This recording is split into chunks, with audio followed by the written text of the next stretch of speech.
Delinquents Act, 1908.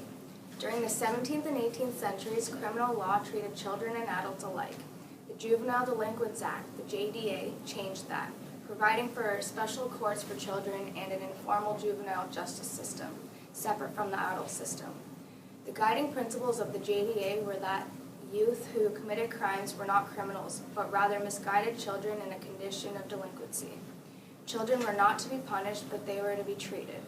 Under the JDA, there was no specific sentencing, and the judges in some jurisdictions handed out extremely stiff sentences, including prison for family minor crimes, while in other jurisdictions, light sentences of open custody were given to violent offenders. The JDA applied to young people over the age of 7 and up to maximum age set by each province. The care and custody and discipline of a juvenile delinquent shall approximate as nearly as may be that which should be given by his parents, and that as far as practicable, every juvenile delinquent shall be treated, not as a criminal, but as a misdirected and misguided child, and one needing aid, encouragement, help, and assistance. Section 38 of the Juvenile Delinquents Act.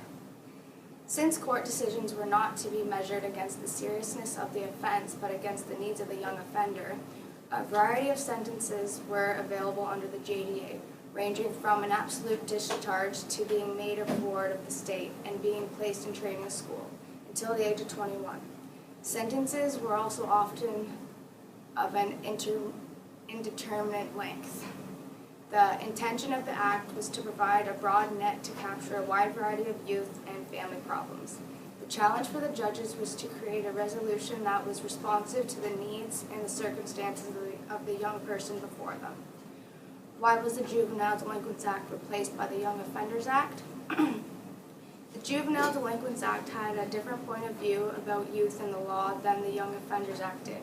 The JDA took the position that youth in trouble with the law were misguided and all they needed was to learn how to make themselves better.